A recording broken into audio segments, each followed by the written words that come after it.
Hello and welcome to the Care for the Family podcast with me, Mark Chester, Stephen Hayes. Thanks for having me, Mark. And Adam Hewlett. Thank you. Adam is our special guest today, and this is the Dad Cave where we discuss fatherhood in its varying forms and we unpack some of the things that just often don't get talked about. So, Adam, welcome to the Dad Cave. Tell us a little bit about yourself. I'm not going to mention my name because you just said it, so that's obvious. But I now live in Chester, but obviously you can tell I'm Mancunian. But I have right sort of. Yes, the red side. the red side. And I've been married in 9 years to my wife, Jo. I have a little girl as well. And at the moment, I'm here with you guys, talking about being a dad. Brilliant. Well, it's fantastic. That brings us right up to date. I thought I'd round it off. Yeah. So how old is your daughter and what's she called? She's 7 and she's called Gracie, but I call her G. Yeah. We like to call her G, and I think she loves that. Brilliant. I call her G Money, G Unit, G Rizzle, and she just loves it. She just goes over her head. She goes, "All right, Daddy." Yeah. So I find it funny, so it gets me through the day. Well, Adam, it's great to have you here and talking about all things to do with being a dad. We always start off these Dad Caves with a dad joke. Now, I know you've got some professional experience of this because you've done some stand-up comedy in the past with some of the greats. So, who did you tell us? Who did you do stand-up comedy with? I did a stand-up sort of session thing with sort of workshop with Peter Kay, and I did that, and it was like a "Whose line is it anyway?" sort of thing, and we did that, and that was really good. And he gave us all like tips on how to do stuff. Yeah. So that was it was really good actually. We got a lot from it, and we did a little sort of thing with him, like a skit with him, and I was included in that, so I was very honoured. So it's superb. So I really enjoyed that. And Northwest Tonight and Granada came and all this, but a long time ago. I was younger then. It'd be nice to have a bit of humour on the show for once. Yeah, well, got the right one. So we are expecting great things from you when it comes to your turn. Yeah. We're going to build up gradually to you. So we're going to start with the weakest joke teller. So Stephen, over to you. I'm pushing back on this because I'm like the warmer back every time. You go first, then I'll go. Yeah. Okay, all right, I'll go first. He drops you right in it. He does. To be honest, the joke I've got today, I think probably needs to go first and be got out of the way. Go on then. So here we go. So do you want to hear a joke about a piece of paper? Yes. I don't think I'll tell you because it's terrible. Oh. Yikes. Boom, boom. That is terrible. Yeah, I know, it's probably one of my worst. So, Stephen, come on. You've got to be better than that. Well, it's right up your street, actually. Last weekend, Imogen asked, "Can I hold the bookmark?" I couldn't believe it. 2 years old, and she still doesn't know my name is Stephen. It's quite good, that. I do like that one, actually. Yeah. I do like that Right one. I might use that myself. Yeah, you could do that, yeah. Right, so we know we're the warm-up act for the professional joke teller. Then. Come on, Adam. Okay. My cheeks are already hurting.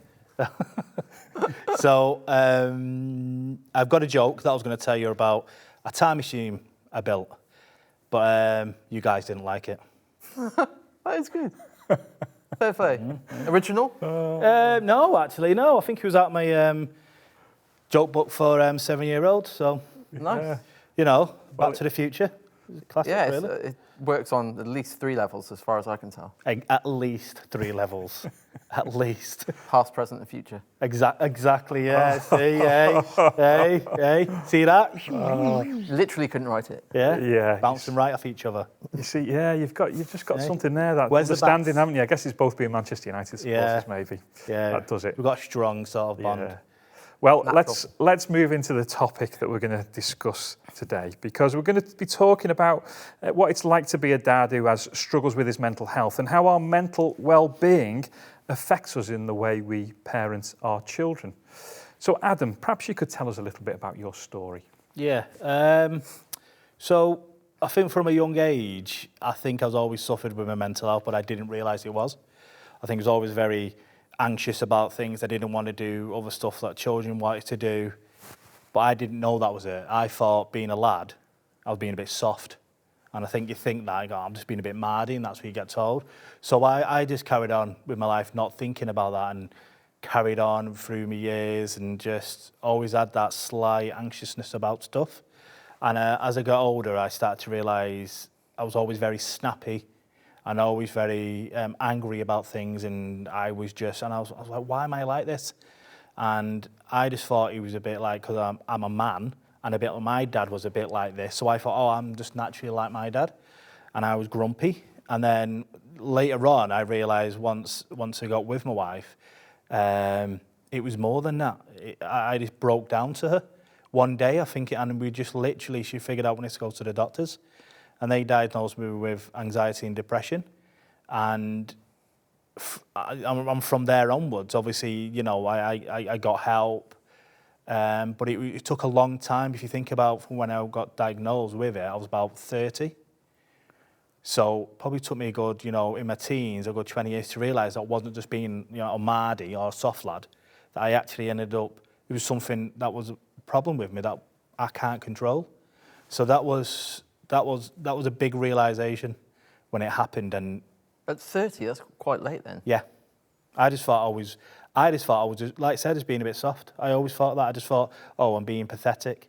I'm being a bit, come on, get a grip. Almost making it worse then. Yeah, and I avoided stuff. And the triggers were things like, for example, I always needed to go to the toilet. And I was like, why do I always need to go to the toilet? Like, all of a sudden. So if I went somewhere, I needed to know where the toilet was. And I just thought, oh, this is just, oh, I've got, you know, problems, you know, it's fine. And I didn't think it was anything to do with anything. And then later down the line, I realised it's all connected. So if that happened at 30, then what brought it about then? What was the thing that... Well, I think my wife could see it. She could see it in me. She could see me snapping at the littlest things, and I did things that wasn't very nice. And she knew that I was a nice person inside. She knew. She was like, well, you know, I'm married. you know, yeah. This is obviously, and sorry, this is actually pre-marriage. And she was like, I know this. You know, you're nice in there. And I know this is hard for you. What is it? And then gradually, once something did happen, a personal thing. In the end, I was like, right, I've just got to break down. In the end, I just broke down to her. And I literally opened, it's like cliche, opened the floodgates. And I couldn't stop crying then. And I couldn't stop crying. But even then, I thought, I don't want to see me cry. Even then, I was like, oh, no, I'm not crying. Don't see me cry. No, don't stop it. Someone's cutting onions, kind of. Yeah, I'm all right. I'm all right. Still, even though I've just admitted it to someone, I was still embarrassed. Because, again, I don't know to see, you know, a grown man cry. But when I look back now on it, that's a pathetic thing to think. But when you're so deep in there, you don't think about that. And being a male, you think, and especially when you're growing up with strong male people around you, they didn't do that. They shouted. Well, what you perceive to be strong, I guess. Yes, yeah. But strong to me now is being someone that can have, you know, more of an open thoughts and relationship about stuff. But then it was all about the cliche of man up, the classic man up. You know, the man goes to work, the man does this, the man sorts out stuff, and it was completely wrong. It was completely wrong. You know what strikes me about you talking about that is that it's so difficult to identify in ourselves mental ill health at times, isn't it? Depression or whatever it is. It's quite difficult to identify that in ourselves. We can attribute it to other things. It could be, oh, I just feel tired for some reason. I don't know why, but maybe I'm working too hard. Or we might think, oh, this is only temporary. Once I get through, then I'll be fine. Or we might even be thinking, I suppose, well, we've got a physical illness. Yeah. You know, that there's something seriously wrong with us, and that's why we feel like lead or whatever. You know, we feel heaviness, and then the other thing, sometimes it takes, from what you're saying with Joe, it takes someone else to point out to us that, you know, things aren't quite right. We need some help. And was it Joe who sort of kind of pushed you to go along? Yeah, she realised it because I was, like you said, going back to what you said about not feeling right, and you know, the one of the things that people, if you're looking into depression, they'll say, oh, as the person not, you know, take care of their appearance, have they gone? And I think it's the opposite. I was having haircuts, I was making sure I looked smart because I was actually hiding things inside. So outside, I didn't know to see what was going on. So I was looking smart, I was looking dapper. But people think, oh no, that's what they do when people get depressed. They walk around like ER from Winnie the Pooh. And you're just like, they don't walk around going, oh, I'm depressed today. It's all inside, so you cover it up. And that's what Joe ended up seeing. She said, you're hiding something, you keep on buying stuff to cover up what you're actually feeling. So if I was bored or if I was feeling anxious, well, let's go out and get something. Didn't need to do that. But that led towards my father used to do that as well. He would buy stuff to sort of cover up any sort of issues or to help. Whereas now I realise it's better off not doing that and actually addressing it. And it was Jo that found this sort of pattern, and she would see and the angerness as well. The anger, you become angry. We often find that a lot of young men as well, we're angry for a lot of things, and we don't need to be. Why are we so angry? Why? Were there other things that you used to sort of cover up your mental illness or to cope with your mental illness because you weren't even aware that you were depressed? Were there other ways that you coped? I think when I was younger, I drank a lot as well, and I think I was very to cope with all of that when I didn't realise what it was as well. I think I wasn't. Like I said, I wasn't very nice, but also I would make sure I was sort of con people into giving me stuff or anything else like that, and I was hiding stuff to sort of think what I was actually. I was crying inside. I was trying to get out. It's a bit like with the scene in Alien when he's popping out. That was like my little depression alien. He was trying to get out, but I was like, no, you're going back in, and I'm going to do something else. And I didn't, like I said, I didn't see this happen. I did not see all these things happen, and I would happily get sort of smashed on the weekend and carry on. And again, it's not always about, oh, someone's drunk over time, or it could be something as, you may not even be a drinker, and you might do something else, but you'll see unusual patterns, and it's not always the obvious things. And it was deep down, because it was that long, you said before, when I was 30, it was deep down right to my toes. It was hidden away, and it wasn't coming out until... So once you went to the doctors then, and this started to emerge that, oh, you might need, some help here. Yeah. Naturally, like we would know today, basically, what they give you, it's like a mood supplement, really. Yeah. But the stigma, I'm not going to hazard a guess as to when you were 30, how long ago you were 30. Cheeky. Yeah, I'll let you do that. But what was your initial response to when the doctor said, I think this is what's going on and I think this is what's going to help? Yeah. How did you come to terms with, okay, was there an initial pushback in you, like inside, or did you think, or at that point were you like, no, this is what I need? I think there was a bit of pushback because when they offered counselling, that I was happy to take the medication. I thought, okay, that would do. But the counselling, I was like, I avoided it for about a year.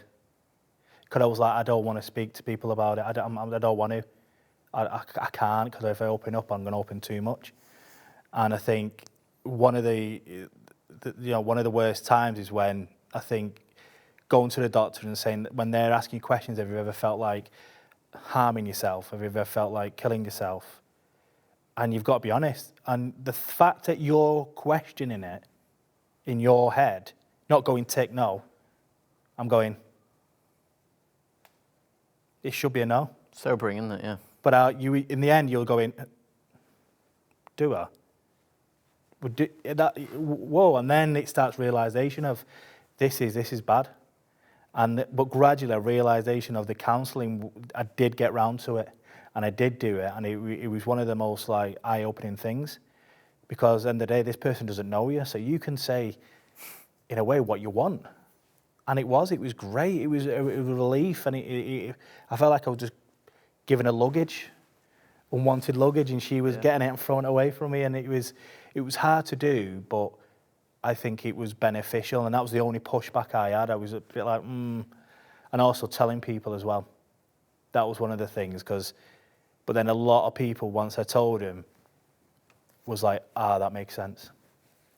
That makes sense, and it was like little things, and I was like, and that felt better for me to show that I wasn't just being a moody man or a grumpy man. There was a reason why I felt like this, so yeah. For the sake of the non-Manchester based, Mardy, all right. Sorry, yeah, Mardy. That's been a bit soft. It's been a bit of a... bit grumpy. Bit grumpy, a bit just weak. The hump. Yeah, the hump, yeah, being Mardy, yeah. So that's what it is. It's, anyone but Mardia. We'll put it in the Dad Cave dictionary. Yeah, definitely. So we might have a few of these interludes during this episode of the Dad Cave while we explain some words. Yeah, sorry. Get a little translation there. Adam, yeah. I'm just thinking about when you became a dad. So we're all dads, and we know that becoming a dad, great joy, but let's be honest, it can be really stressful as well, can't it? So how did that impact, when you became a dad to Gracie, how did that impact your mental health, Adam? I think at first I put it away. I boxed it off because at the same time that Gracie arrived, my mum passed away of cancer. So I had to deal with that as well as obviously having a child. So during this time, I put it away.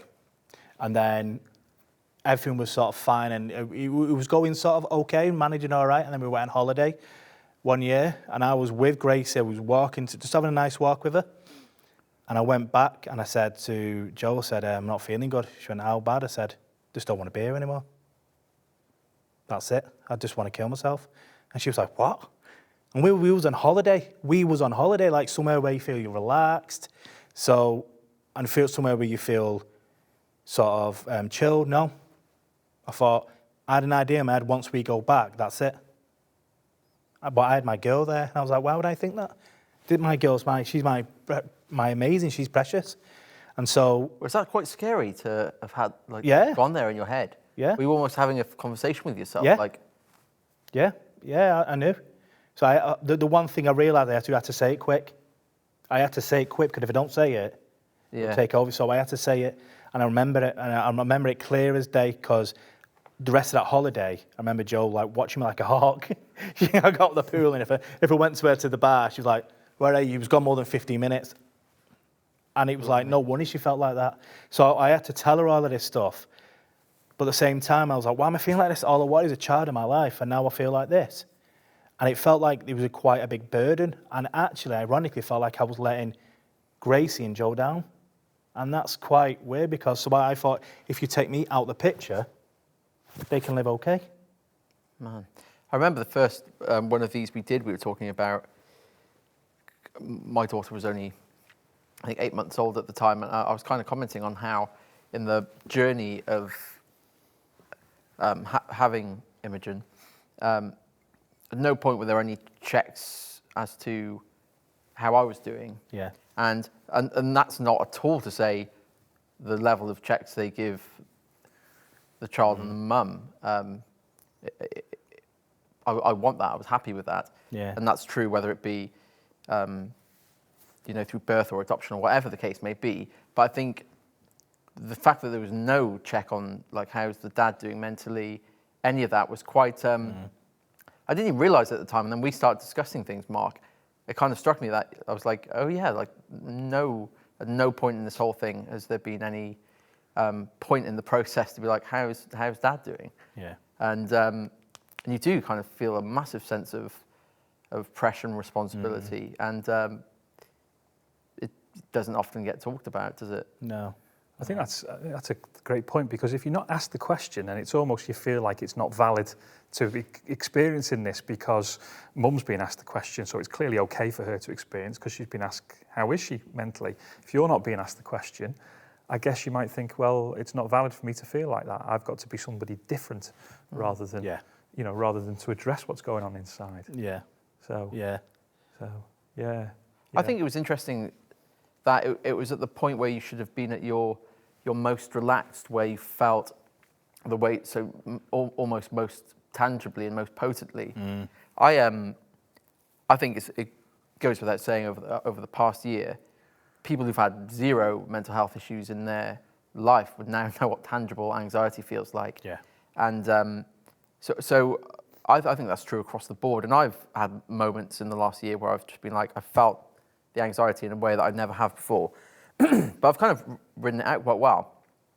I remember I went, I think it was when the hairdressers and barbers opened again. I was going for a haircut, and I felt quite relaxed. But all of a sudden, all the weight of the last year and loads of other stuff suddenly caught me off guard, and I felt a little bit like on edge here. Yeah. And it's interesting, isn't it, how the moment where you stop thinking about it all, suddenly it can come out of nowhere. And do you think that's accumulation? Like it's just one thing after another, and you don't talk about it. Yeah. And then suddenly at the point where you feel almost, I should be relaxed now and I'm not. Like, why do you think it played out in that way?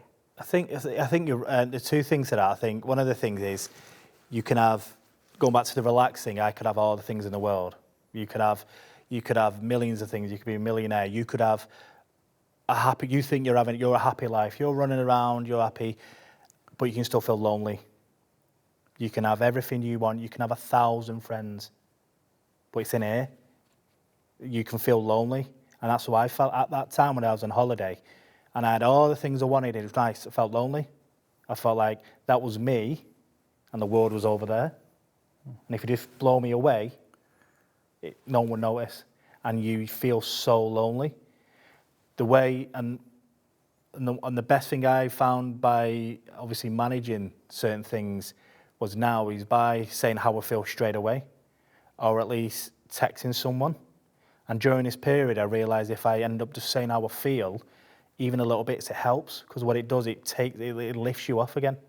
And like we said with the hairdresser, because you may not have said it to everyone about how you felt, all of a sudden at any time at the hairdresser's, came tumbling down. Mine was in, Greece, in a holiday camp. So it doesn't matter where you are. There's no rhyme, there's no reason. It can come at you and attack you from nowhere. Yeah, and it kind of points to, I guess, the importance of having conversations with other guys, even when you're not in that place. Because in the scenario I just said, I felt anxious like anyone else has in the last year. But I didn't really feel it that potently, and then I felt it really strongly at that moment. So I think it's almost the preventative stuff as well, isn't it? Not just wait until you feel like it's crisis. You need to have ongoing, regular conversations with people about just how you're doing beyond the superficial. Yeah. It's checking in with people. I remember during lockdown now and again, I had so many people, I'd just text them to say, hello, how are you getting on? That was it. And the reason why I did that is because I know what it felt like. So I just wanted to check in. And these people that I did it to didn't have any mental health issues. I just did it because I felt it must be quite lonely. Being a dad, being in lockdown, when no one's really saying, how are you getting on? How are you getting on? So I just text him, and that whenever, like, even a laugh, even a joke, and what that does, it relieves some tension away from him. Because at the time, you couldn't really see anyone. And I did that I think it was every sort of like 3 weeks. I don't know why I did it, I just did it. And I think I did it because I felt we need to speak more. Because if we don't speak, there's going to be so many young males and older males that they're going to die. If I'm being blunt with you, they're going to die. Because we should have prevented it. We could have prevented it, but because we don't ask enough questions, we don't speak enough. That's why there's lots of young men and older men dying. Yeah. How's this look for you, Mark, in your life as a father? Like, has there been moments where it's come and gone, or? Yeah, well, yeah. I've struggled myself with my own mental health over the years, and taken medication, had counselling, and I think what you say, Adam, about loneliness is really true, because we feel like sometimes we're the only one, and that's the strength of the conversation like we've got today. Is that hopefully the message that gets through is that lots of us struggle with these things. It could be on a spectrum, so it might be, the beginnings of a bit of anxiety over stuff. You talked about anxiety going to the hairdresser, the weight of the last year coming upon us. But if we don't talk about these things, we don't know. And the other extreme, it might be serious mental illness. But it's really good, I think, that we talk about it, acknowledge it, don't feel that it's any kind of stigma on our character or stain on our character, really. I often think about back to when I was playing football. I get a physical injury and I tell everybody about it. I had a serious leg injury that almost ended my playing days once. Well, I was quite open about it. I wrote about it in a book. It was no hesitation at all. It almost felt like a bit of a badge of honour. I'm still not as free to talk about my mental illness, really. The problems I've had, struggle with my mental state. So I think it's good that we're chatting about this stuff today. And one of the things I'm very conscious of is that, I struggled with depression while the kids were younger, is how we parent our children through it. One, how does it affect us as a parent, as a dad? And then how do we talk to our kids about it as well? I'm just thinking, Adam, with Gracie, I mean, how does it affect the way you parent Gracie? And how do you talk to her about what you're going through? Do you talk to her? It's a good question, that, because I think when we had Gracie, I was at a role model of what you do. You shout at the child and they'll listen. And so when I had Gracie, that's what we did. And Joe was like, look, you don't do that. She's not, why would you listen to that? She would just fight, she would just run. And I was like, oh yeah. And gradually I realised this. And this is because I was anxious and I was worried, so I would take it out by shouting, like, come on, clean this, and you're like, no, calm down. So some days I could be really bad, and I still am now, and I could break down crying. And I remember one time she said, Gracie, what's up with Daddy? And Joe went, he's got, how can I put it, a poorly soul. And she went, a poorly soul? Does he need a plaster? And I went, no, it's inside. And sometimes it can affect their head and sometimes can make people cry. And she was like, okay, what can I do? Here, have my monkey. And she would give that. And then, so what we would do then now and again, she knows that people can have issues that physically she can't see.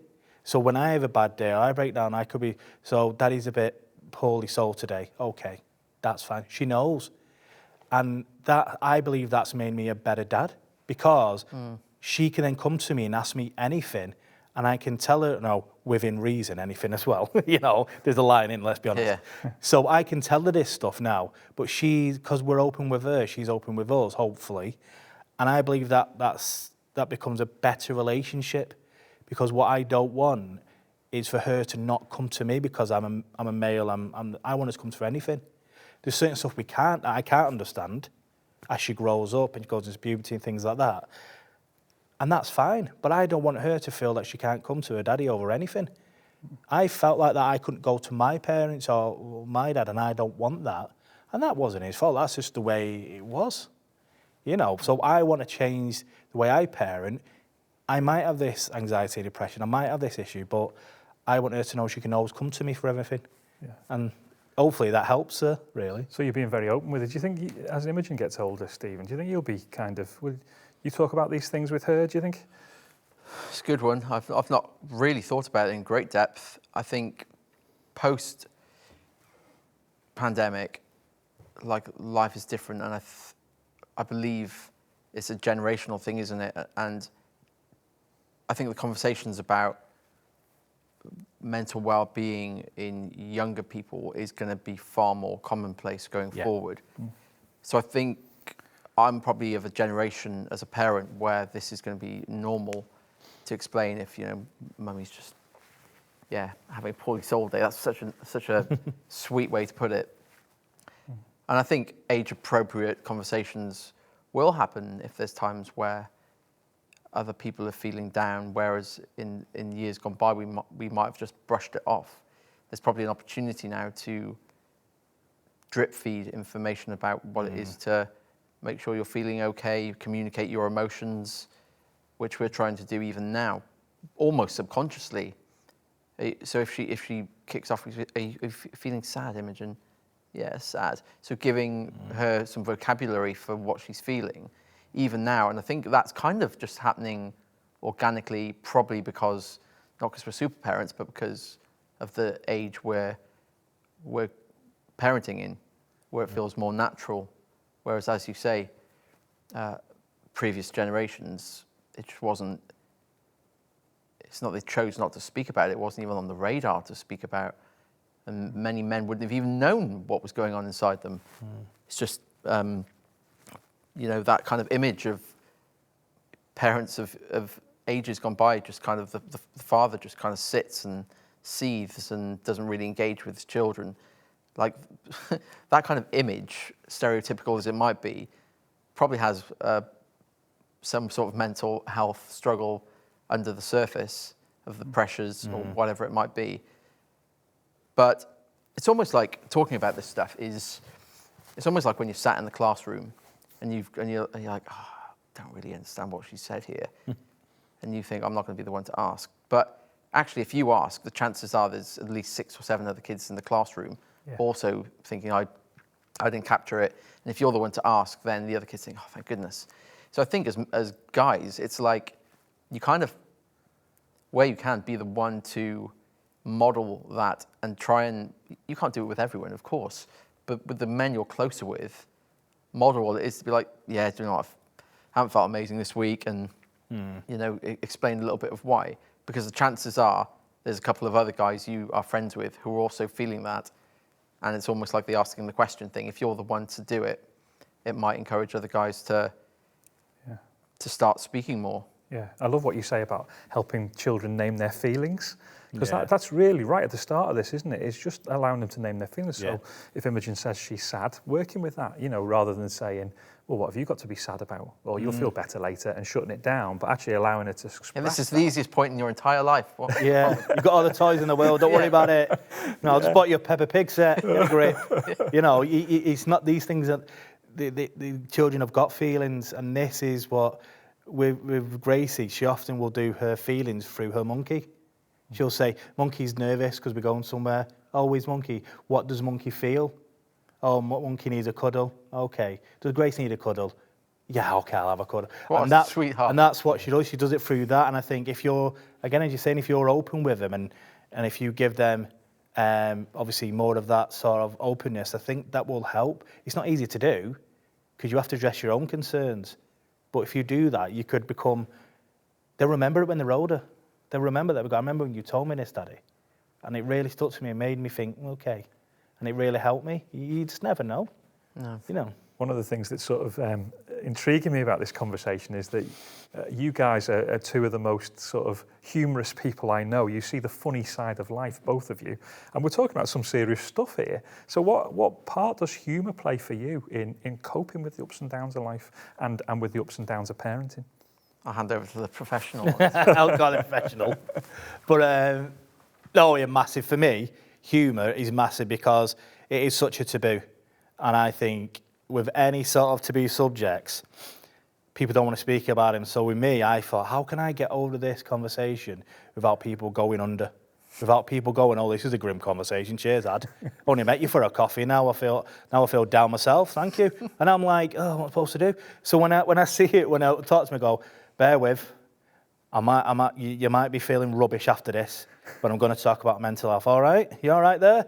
And I'll be doing things. I would do things to make it laugh, so make it so then the taboo goes. They go, okay, I feel better now. And I'll say stuff like, don't worry, I'm not going to get put away. Okay, I'm not going to do this. You don't have to put things away. You know, that's a knife. Don't worry. And I know that's quite, you know, sensitive. It's edgy, to me. But, yeah, it's edgy, but it's for me to say, don't worry, it's okay. I can talk about it without bringing you down. And I remember once we was out on a stag do, and my friend was like, he was drunk, and he went, why did you feel you could, you know, kill yourself? I love you. Why would you ever think that? And I'm going, I know, mate, thank you, that's really nice. And he went, come on, let's go and do a shot. And I went, hey, that's not a good idea. Yeah. You know, I'll have a beer, but not a shot. Thanks for your slurry speech. Yeah. Can you put it to me in an email? Yeah, and that's the thing. And it was quite nice, though, because obviously what's been happening is it's been on their minds. And they've obviously gone, I don't know how to say this. And their dads too. And they've gone, oh, I'm going to say it when I'm drunk, probably. And it was really nice in a way. And I think I find my humour really helps me get through, because there's not, in my opinion, there's probably not enough humour about it because people are scared of offending people. But if you're suffering from it, everyone's got the way of coping it. It doesn't mean I'm mocking you. I'm mocking me. I want to mock me because that's how I get through my day. And I enjoy it. It makes me giggle. Because at the end of the day, it's a way of coping, and I find laughter is a key. So yeah, so often when you joke on these things, you're calling out the you're not if you say something about that, you're not mocking mental health. You're mocking perhaps the ignorance or the fact that it is this great unspoken thing. Absolutely. And humour is such a gift because it allows us to, if you can't look at the light-hearted side of things, every pretty much everything you can use humour to lighten things, because you're right. if you're out with friends and you want to actually get into some of the harder stuff, if you don't bring humour in and some level of warmth, then it is it's a downer. And you want to say, yeah, I think the way you deal with it is brilliant. Say, it's going to be a bit sad for a few months, right? Strap in. It's like, even prefacing it is, it allows everyone else to be like, okay, this is fine. And so I think it's massively important because it's serious stuff, but where you can, try not to let it weigh you down more than it needs to. But it's a hard one, and you can't really dissect it too much or to even teach it. You just have to feel it with the people you're with, and yeah. So humour's okay, isn't it? We can talk about serious subjects, but I guess what we're saying is humour is okay. If that's how we feel, if that's how one of the things we use to cope, then it's okay to use humour. We're not using it necessarily to cover things up, but we might be using it just to take the sting out of things a little bit. Yeah, nor would you jokingly mock someone who's going through stuff, because you wouldn't want, oh, here's Lewis, he's here comes old misery. Like, you wouldn't do that to someone else. But I think when we do it to ourselves, it helps other people into the conversation a little bit more. Yeah, and helps us a bit as well, I think, at times. So, like I said before, I'm not walking around like Eeyore from Winnie the Pooh. You don't. That's how I like. So when people say that, they go, "Hey," and they go, "Winnie," and he goes, "Oh." I'm not walking around like you won't recognise it. So, but then if I say things like that, people sort of get it, and they go, "All right, so you could be like such and such." But yeah, I said, look at Robin Williams. He was really the way he was, his character. You won't think. So he doesn't have a label because it's not physical. Just because he ain't got a badge saying I'm depressed today. Watch out. Oh bother! Yeah, I'm depressed. Watch out. I might get a bit snappy. Massive badge. Yeah, little traffic lights. Yeah, a little traffic light going back off. I'm on amber. Yeah, back off, brother. I'm down today. It doesn't work like that. So I think being a dad is stressful enough, but being honest and being open, trying to be open, will benefit you and the relationship with your child as well, because I think that will pave a way of honesty down the line. Obviously, again, as I said before, within reason. Yeah. And if I'm one of the funniest people I can only conclude you don't know enough people, Mark. I know plenty of people, but you're still one of the funniest Thanks, people. Mate, that's very Guys, we're drawing to the end of our time together, really, but we just wanted to ask you, Adam, one last thing, and it's this. If you were able to pass on to Gracie something, if you want to leave behind something to her, it might be a belief, might be a passion, might be an object, might be something else, what is it that you'd leave for Gracie as a dad? Well, this has been passed on from my mum, and obviously she died, and she would dance like no one's watching. Say if you're in a shop, music comes on, have a jig. She would dance, and she wouldn't care, because she's like, it's fun. I'm not harming anyone. It's fun. It's happy. I just want to show happy. So the one thing I want to pass on to Gracie is exactly that. Dance like no one's watching and enjoy life. Things be thrown at you. Things are going to be hard. But dance like no one's watching. And we both dance in shops now. I say, come here. And she's like this. And was in New Look once and we was dancing away. And people, and not one person go, what they're doing? They're smiling. And what we're doing is making other people smile. Then why not? Yeah. So, yeah, with Gracie, I just want dance like no one's watching and just share the love, because life's too short. Well, I think that's a great thing to finish on, isn't it? Because just by you describing that situation, I know it's put smiles on our faces, certainly, thinking of you and Gracie dancing together. Yeah, if you're listening to the audio, go on YouTube and just check out Adam's moves there. Yeah. I do another one as well. It's a good point, Stephen, because he's a good mover. Yeah. But I think that's a great point to finish anyway. So, Adam, thank you so much for being in the Dad Cave. Cheers. Thank you for sharing your story. I know it will be very useful to the guys tuning in, and a great encouragement to them. It's been great, hasn't it? Brilliant. Really fantastic. Good. So thank you for joining us. Thank you. So that was another episode of the Dad Cave. Thanks for listening or watching, and we hope you can join us next time. Thanks so much for watching. If you enjoyed that or found it helpful, please do click the like button. If you're new to the channel, you can subscribe and ring the bell to be notified about all our latest videos.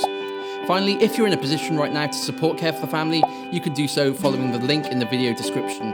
As a thank you, we'll send you a load of resources for you and your family. Thanks again, and we'll see you soon.